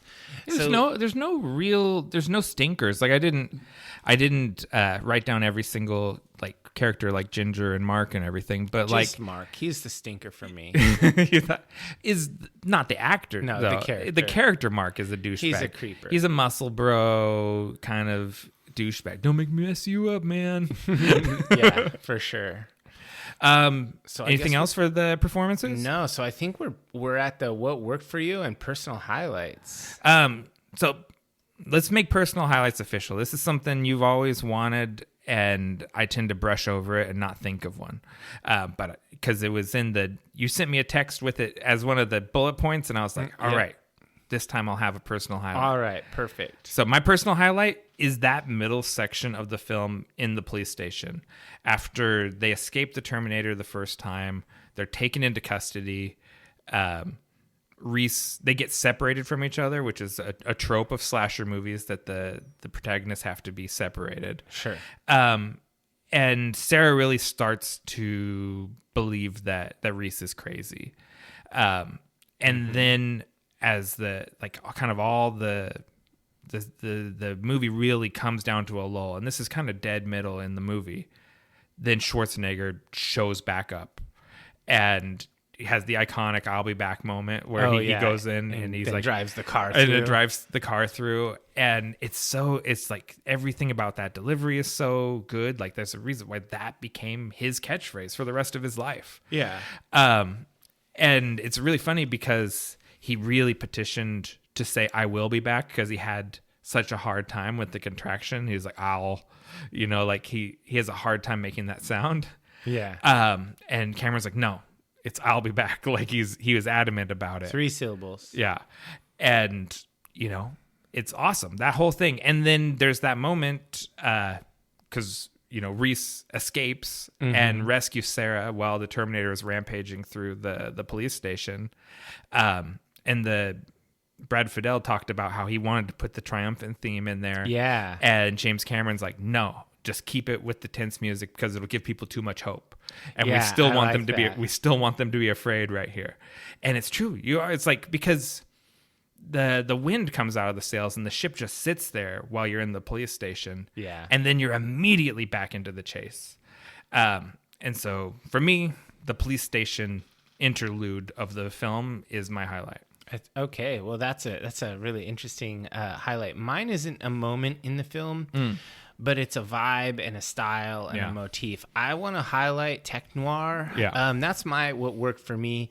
I love the club. I love the punks. I like the lighting. I like the way it's looked. The way it looks, the cinematography shot from those interesting angles. I just feel like this movie, it has a style, all its own. Yeah. And it's really interesting to watch. It's just one of those things where I feel like I could just completely appreciate it, and enjoy what I'm watching. Like, it's just kind of a feast for the eyes. Yeah. And it combined a lot of things that I really like into something that was kind of its own thing. Yeah. So that's my highlight, is the tech noir, grim dark vibe. Yeah. A lot of times when we're watching, like, to compare it to Escape from New York, right? Which I enjoy very much, but it has more flaws, right? Sure. And there's a lot of, you're like, well, things were different back then and movies were a little more boring. Like, you kind of tell yourself stuff like that. You don't have to make any excuses for the Terminator. No, there aren't really boring parts. No, it's, yeah. So was that what worked for you also? Yeah, that's what worked for me. Okay. I mean, and I guess I was going to say the other thing that worked for me was the score and the theme. I think that the music in this movie is so important. This movie isn't nearly as good without the music. Yeah. I think the sound design and all of that, it's just... it kills it. That's why the sequel, when you hear that theme, like da-na-na, and you're just like, oh, like it moves you. The music is so good. Yeah. One of the very first CDs I bought was a CD called Arnold, the music of Arnold Schwarzenegger films. And it was for the Terminator music and Basil Poledouris's Conan score. Those were the awesome. And it has everything. It has Radio and Total Recall. It has all the themes from all of the Schwarzenegger movies. Yeah. But it was Terminator and Conan.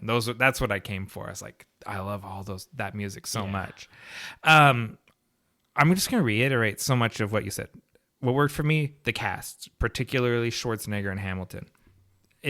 It's almost impossible to imagine anyone else playing these characters. Yeah. Perfectly iconic. The design of the Terminator and the future, from James Cameron's imagination and concepts to Stan Winston and Fantasy 2's execution, that's all excellent. The music, Brad Fiedel's score is amazing, and the pacing of the movie. Yeah. It is just such a brisk movie. If someone was to make it today, it'd be like a 2.5, 3 hour movie, and it would suffer for being twice as long. Yeah. It would not be as good twice as long. They wouldn't put their lore dumps in the action scenes. Yeah. And they'd leave all the stuff, everything that, like we'd have the scene where he got the motorcycle and the jacket, which you don't need. You see him riding that, was it a Suzuki motorcycle? It's cool. It's a cool Japanese bike, and he's got the cool biker jacket and a new t-shirt. You just assume he rolled a dude. Whoever was riding that bike, he murdered them. And you don't need to see the murder. It's not necessary. Your mind fills it in. For sure. So I think the pacing is remarkable. Here's the harder one. What didn't work for you? So I had to really look for flaws in this movie, and I found a few. Okay. I mean, it's such a simple linear plot line. This is a by the book plot line with regards to all the things like the protagonists have to separate and then they come back together and then there's a false victory at the end and then a scare again and then a real victory and then a looming threat. It's all this is like drama 101. This is simplicity. Now I'm highlighting this in the what didn't work, but it's hard to explain, but basically they took a margarita pizza and they pulled it off flawlessly. Yeah. Margarita is not the best kind of pizza. It might be. But there's something to be said for using a simple trope and mastering it as opposed to taking something complicated, like trying to write Inception, you know? Where sometimes a Nolan movie is so complicated that you go, was that smart or dumb when you get to the end of it? Exactly. This was simple, but it was good. It was good, simple. And so I'm going to say they could have done a little more. And then I'm also going to say that there are certain places where I don't think the effects hold up. I mean, it's almost 40 years old, so I'm going to give it a lot of leeway. But I think that there are other movies from the 80s where they used other things that were like camera tricks and lighting tricks and things that make you that are impossible to look at and see in a poor light because it's obfuscation. It's trickery. It's cuts so you don't see it and then cut back so you see the aftermath. They didn't do that here. They didn't lower the lighting or anything. You just see a fake Arnold head. It's very clearly a fake Arnold head. I figured that was the scene you were talking about. They should have done something more to obfuscate that. I think they're really proud of that puppet because they show it off twice. The thing about it is because the Terminator is literally a robot skeleton with a human thing stretched over the top of it, I feel like the badness of that effect kind of works to its advantage. It's schlocky. You think it's schlocky? Yeah, they should have. I mean, I understand that. The thing is you can't have him look like flawless Arnold sometimes and then puppet silicon sometimes. Puppet sometimes. He's either always puppet or always Arnold. Yeah. And I think that took me out of the moment. Like I really love this movie, but when I saw that part, I'm just like, ugh, the fuck. Well, and I mean, I can remember clearly at 8 years old thinking that's a puppet. Yeah. Whereas the T-800 endoskeletons, which is also a puppet. Yeah. It's clearly a puppet. It's not real. Scared the shit out of me. Yeah, the T-800 is so good. Like in every scene that it's in, it's scary as shit. Like it's crazy. A great puppet. It's crazy how they can't improve on it. Every time they try to add something to it, it looks worse. No, James Cameron's original art, that's the way. Yeah. Just go with it. First one, best one. Sometimes that's how it is. Yeah, I totally agree. Like, that's what I'm talking about. Some of the puppetry and effects is fucking flawless. And it's not just flawless for 1984. It's flawless for right now. Yeah. And some of it is like, ugh. Is there more than the head puppet? There are some moments in the scale model war scenes where it's just like, that's something hanging on a string. Yeah. See, okay. The two things that you've called out are the ones that jump out. They are the worst ones. Yeah, because like the flying hunter killer kind of comes in and it banks in this way that it's moving too slow. And it's very, very clearly just on a track. Thing on a It looks fake. The thing is I love that flying hunter killer design. Like if you just look at the vehicle, it looks so rad. Yeah. But the way it moved was just off. It is. There's a reason they didn't. We just get glimpses of that future because they didn't really. They're at the like when a singer is going for that note that's just out of their range. Yeah, it's just a little much. That future is just out of the range of what they can pull off. They could make a movie. You know, they could make a movie set entirely in the post-nuclear apocalypse about John Connor's rise Or did they already make that? Yeah, that movie's called Terminator Salvation, No, I and didn't watch it. Christian Bale. No, I did watch Christian Bale plays John Connor. Okay, that actually was good. It's pretty good. It's okay. It's not as good as this movie, but it's pretty good. Yeah, and the motorcycles they rode in that movie were the shit. Gotta rewatch Salvation. I should probably watch Terminator 3 Rise of the Machines again because I hated it. And It's probably not bad. it's probably not as bad as I think it is. But it just wasn't as good as Terminator 2 or Terminator 1. All right, so back on track. I called out those things. Okay. What didn't work for you? I have very little to criticize. I think the tanker truck sequence goes on a little long. Yeah, Like, they built that model when and they really needed to blow it out. But it's like when he's like, she runs on the sidewalk and he drives up onto the sidewalk and that whole Like, thing. why didn't he hit the gas and just run her over? Yeah, that sequence right there. It's the only time in like the hour 45 that this movie runs that I'm like, what's going on here? Like this little chase scene it's the first chase scene that hasn't landed, and it's also, why would he get in that truck? Like that's a crappy choice. nothing. A semi truck is about, until you get momentum going, is about the slowest thing you could possibly drive. He could run faster. He could, but he's got the broken leg. Oh, that's true. So he can't run faster. Well, we've solved it, and Okay. it's no longer a criticism. Okay, I think the tanker truck sequence drags a little, and there's a couple rough cuts at the beginning that are so abrupt. I stopped the movie and I thought I was watching an edited for TV version, and went to make sure I was watching the regular version of the movie. Wow. I was like, that was a weird cut. When he kills the punks, like, Yeah, that is a weird cut. there's some really sharp cuts there, and I was like, is something missing? But it's possible that's a stylistic choice, just to like, because they want you to feel. They want to shock you. Yeah, but to me that there was some weird editing things there that just sort of made me go like, is it supposed to look like this?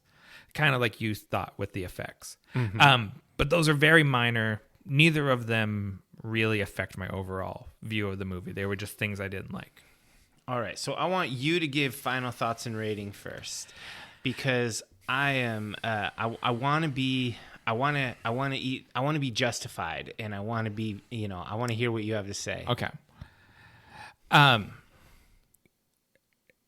When a movie is like this, where I'm like hunting for things to nitpick, to come up with criticisms, that generally means that's a 5-star movie. Okay. I have this internal thing in my head that's like, this isn't a 5-star movie, it's a 4-star. And I go ask myself, why are you saying that? Is it a prejudice? Is it the idea that genre movie? That is James Cameron. Yeah. Titanic Man, Avatar Man. Is it the idea that a cyber slasher movie can't be a 5-star movie because it's a lowbrow thing? Because it's a perfect version of the thing that it is.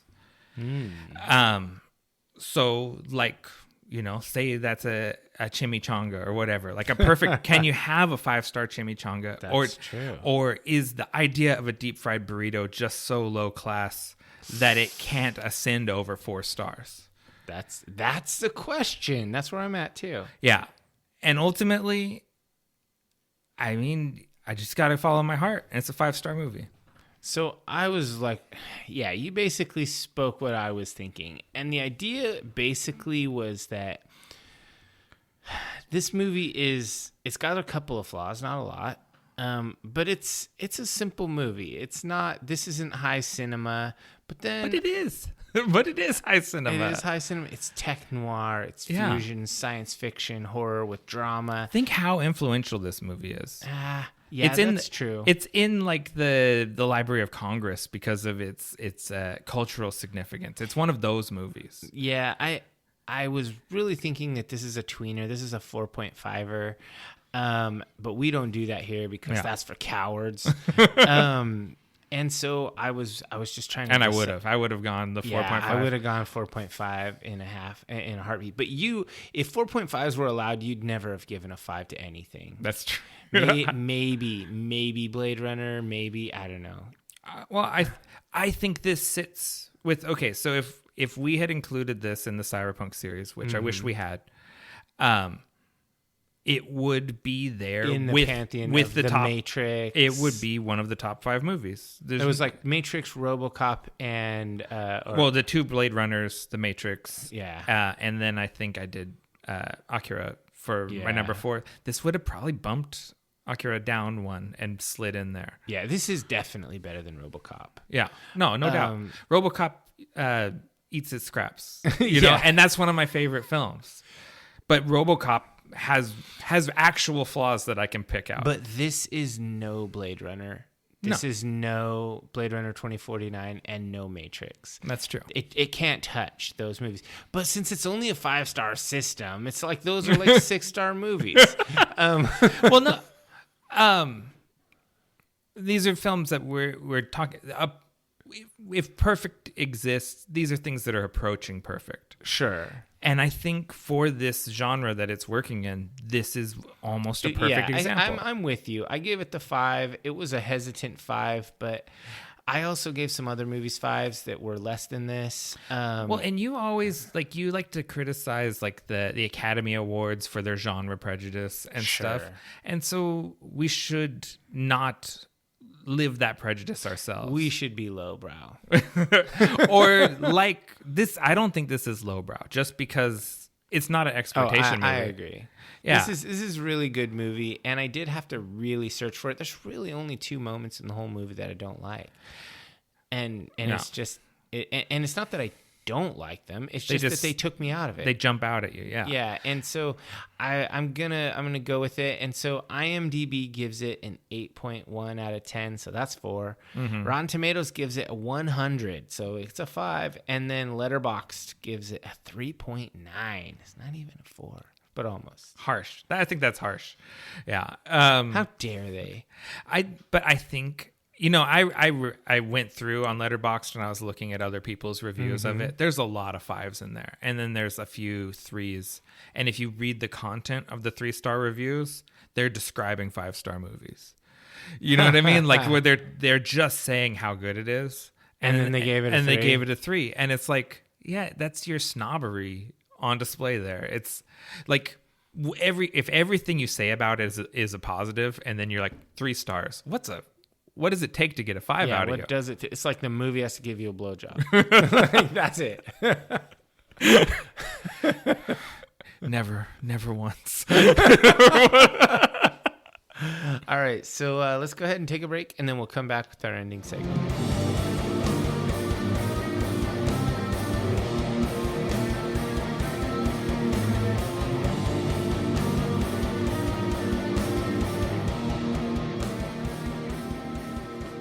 Welcome back, divers. It's time for our final segment, the one where I ask Dave, what are you into right now? Well, I'm into something that's extremely modern and hip and relevant. Okay, this will be good. Stephen King. You just discovered that hot new author? I discovered this new talent.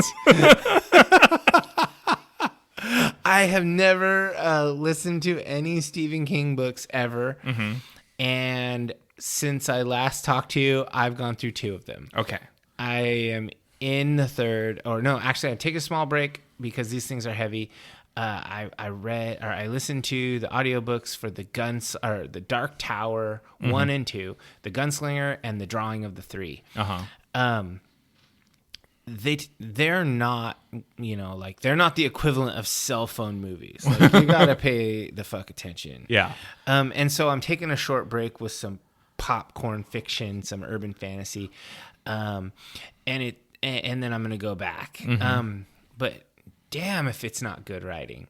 It's slow paced. It's old school. I was talking to Carrie about this, and Stephen King is old school. Mm-hmm. He takes his time unraveling a concept. Mm-hmm. He walks around it. He looks at it from different angles. He explores the idea, and he never tells you. He always shows you. Yeah. And so it's long form. Mm-hmm. But damn if it's not good. So I never thought I would be into this, but I had a buddy of mine, Charlie, who I go to the gym with. He said it's his favorite series of all time, and he's read the Game of Thrones stuff, and I'm just like, well, fuck, it's getting better than Martin. What the fuck? And I mean, I've read a lot of books, and this is good. This is up there, and so I'm gonna finish this up. It's interesting because it's kind of sold as a fantasy. It's kind of sold as a dark fantasy, but it's got like a cowboy, a gunslinger. But it's got themes and genre tropes from like dark fantasy, science fiction, horror, and Western. Yeah. And it's kind of got almost a Lord of the Rings vibe in that there's a lot of travel log and a lot of meeting new people and picking them up and putting them down, and it's definitely familiar territory, but it's weird in a lot of places. There's like some dimensional hopping that is like strange because it creates like a shared universe of all of his books. This connects all of his stuff. And supposedly like reading this kind of opens up your eyes when you read the other things. So I don't know if I'm gonna do more Stephen King after this. I mean, there's always so many good things out there to check out, but this kind of had my name on it for a long time. I've wanted to check out at least The Gunslinger, the first one, and so I'm really interested in his origins and stuff. And I guess one of the middle books in the series explores Roland's beginnings in his life before his world passed on, as they say. So yeah, that's me. I've been checking out Stephen King, doing some role playing stuff and just kind of nerding out. Yeah, I've always been very curious about that series because people do love it. Yeah. And I've had it, like, I haven't retained it because I haven't read it, but I've had it explained to me many times, right? Because people evangelize for these books. Like when they're like the Dark Tower, and you go, oh, I never read the Dark Tower. And they're like, what? Let me exposit to you for 20 minutes about every Stephen King book and how they all are interconnected. And it's so weird, like, because I was talking to some people and they're like, yeah, the first book is the worst one. The rest, it just gets better and better and better. And I read the first one and I was like, fuck, that was like a head trip. That was crazy. And then I do the second one and I really was liking it. And then like there's a middle moment, like kind of like in the Terminator when they're in the police station, like there's this middle section, this interlude, and I'm like, fuck, I hate this character that they're on. It sucks so bad. Like, think of the perspective you like the least in the A Song of Ice and Fire, and like times that by 10. And I was just like, fuck. And then they finish that and get to the back, and I'm like, okay, am I all in it? And then at the end, it wraps it all up so tidy, and I'm like, okay, I'm still in. Yeah. What's next? Do you find it needed that section too? Like, or do you stay hating it, or do you come around? Because usually with like Martin's stuff, like Ice and Fire, you're like characters will and they're because we listen to these on audiobooks, and so Roy Dotrice comes in and he goes Davos, and you go, who the fuck's Davos? Yeah, and then after like 3, 4, 6, 11 Davos chapters, you're like, Davos is my favorite character. I live and die for Davos. And so it's like every time a new character is introduced, you're like, this sucks. I hate it. When we get back to Tyrion, my favorite, and then you forget about your favorite and start following that other character. And then when Jaime gets perspective chapters, and then when Barristan gets chapters, it's like at that point you have like that atomic brain thing, like Barristan the Bold. You're like, rah! No, I don't know. Like it wrapped it up. It's really the character. The character's name is Detta. For anybody who's listened, she is intentionally hateful character. She's a shitbird to everyone. And she's vicious and unlikable intentionally. Yeah. There's like the only redeeming quality you could really say about her is that she's extremely tenacious. Like She has stick to it. It's like the Circe chapters. No, I like Circe way better because okay. I understand Circe. Yeah, this lady's just like insane. Because I love the Circe chapters because you're like, well, I don't like her anymore as a person, but understanding her is so revelatory. It's like everything makes so much more sense now when you get behind that curtain. Yeah, and this is definitely not a spoiler if you get into the book. This character Detta she's one aspect of a lady with schizophrenia. Oh, okay. And by the end of it, it kind of wraps up, and that like ferocious tenacity is kind of like absorbed into the character as a whole, and it's tempered by her true nature of being not a heinous, horrible, shitty person. And so it's like I come around to her. Okay. I come around to the character as a whole. As a whole. And I don't know if the thing is, like I said, he shows you everything and he examines things from many perspectives, and he really walks you through it long form. And so he could have said, a few paragraphs that describe this horrible aspect of this lady. Yeah. But no, you just get it. Okay. So that makes you, I don't know, it makes you more invested, or it makes you feel real feelings. Yeah. Like, so in a way, it's just really good writing. Yeah. Even though I hated it. That's funny. That's good. I think this is thematically in line with what we're doing now, talking about James Cameron, because there's people like Stephen King that are so successful that it starts becoming common practice to shit on them. That's why I never read Stephen King, because he's the big fucking deal. I'm like, yeah, whatever, Stephen King, fuck Stephen King. Yeah, but in my experience, it's very rare that people get to be the big fucking deal without something real there. Yeah, he's good. Yeah. Okay, that's cool. He's legit. I think you would like it. I know generally what you like, and you like thinky things. You'd like this. Yeah, it's unlike usually when people are trying to sell me on something, I always go, no, I don't like things. But the Dark Tower series has been explained to me a few times, and I'm always like, well, that sounds really cool. Yeah, it's pretty cool. All okay, right, good to know. What about you? What are you into right now? I've been catching up on movies from 2022 on Netflix. Oh, shit. Yeah. Something I'll never do. Yeah, there's so many great movies that came out last year, and I didn't watch a lot of them, but I've watched a bunch of them recently. I watched Glass Onion, a Knives Out mystery, written and directed by Rian Johnson. I was a big fan of the first Glass Onion, and I'm a fan of Rian Johnson's other movies like Looper and The Last Jedi. Looper was good. Yeah, it's a great whodunit. The Knives Out series are based around this detective named Benoit Blanc, played by Daniel Craig. Oh, nice. And they're ensemble pieces, and they're kind of classic whodunits with big cast and sort of comedy elements, but good, satisfying mysteries. And it's a hilarious, fun movie, and it's got just a stupid cast with Ed Norton, Kate Hudson, Dave Bautista, Janelle Monáe, Catherine Hahn, Leslie Odom Jr., Jessica Hennick, just on and on. Just nice. all winners. That's a great movie. It's on Netflix, and there's another Knives Out coming. I also watched White Noise, directed by Noah Baumbach, written and directed by Noah Baumbach.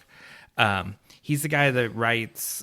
He writes a lot of the Wes Anderson movies. Like he wrote The Life Aquatic with Steve Zissou, which is a big favorite of mine. Yeah, and it's based on a book, and it's about this fictional environmental catastrophe in the 80s and people's reactions to it. But it's very much about modern society also, and it's like a dark comedy. It's very surreal. It's like if you took Wes Anderson and David Lynch and mashed them up and made a movie. And it's got God, why am I blanking on the guy's name from the Star Wars movies and the tall lanky kid that's Kylo Ren. Oh yeah. Why? I'm totally blanking on him. You can just call him Kylo Ren. Kylo Ren, that's yes. Totally it stars Kylo Ren as a college professor. He's a professor in Hitler studies. Adam Driver. Oh, okay. Is that right? Is that the name? Adam Driver. Yeah. Former Marine. Yeah. And Greta Gerwig plays his wife.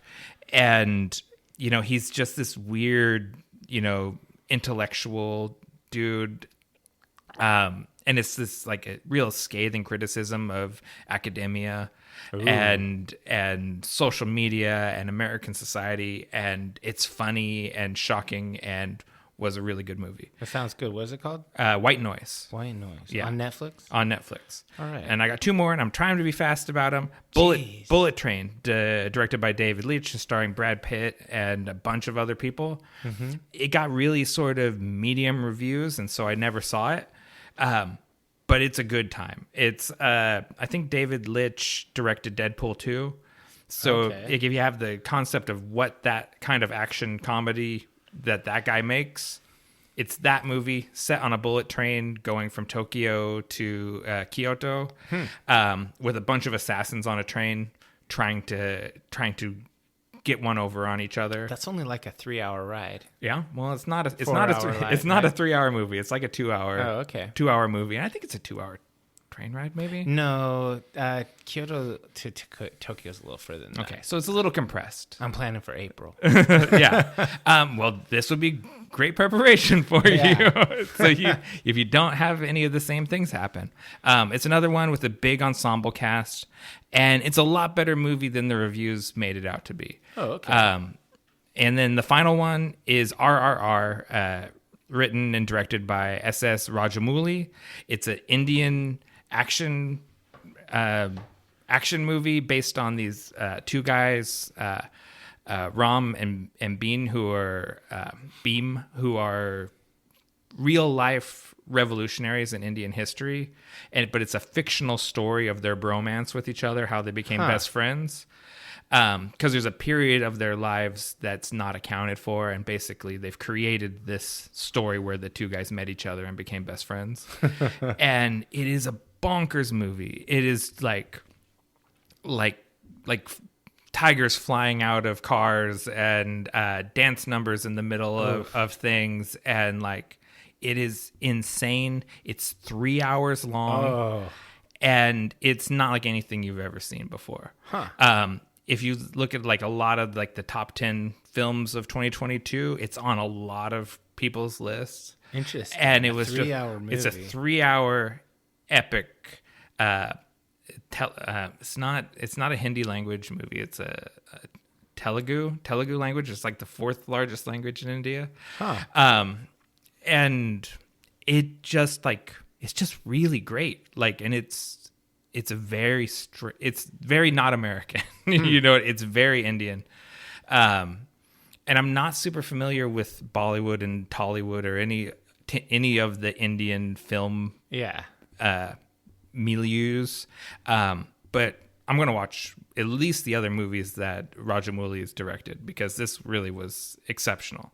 Yeah, I mean, they have over 1 billion people. They certainly are going to have a film culture. Oh, yeah. They have, like, I guess, is it the largest or second largest film industry? Like, wouldn't surprise me. Yeah, it's the largest. Indian, and the special effects are getting up there now in Indian films. Like there's some CG, because there's like a, I don't think they have PETA, but there's like a thing at the beginning where it's saying that all of the animals in this movie are computer generated and there's no real animals. They're really good CG animals. Like, there's really good CG tigers, and that's cool. Some guy throws a leopard at someone in this movie. Like, literally throws a leopard at an English soldier. And that's pretty badass. Yeah, that is. I want a leopard. I would like a leopard. Yeah, I wouldn't throw it. I just snuggle Keep it. Yeah. Give it Tritos. All right. Call to action. Subscribe to us on your favorite podcatcher, as well as YouTube, Spotify, and Audible. Don't forget to leave us a review. 5-star review costs you nothing, but means everything to us. New episodes of Nick and Dave Deep Dive the Metaverse drop the 1st and 15th of every month, and you can find us on all social media platforms across the metaverse is at Deep Dive the Meta. We are on Twitter, which Dave likes. We're on Instagram, which I like, and we are on Pinterest, which no one likes. Well, I guess this is really goodbye. Don't say goodbye. Say good journey.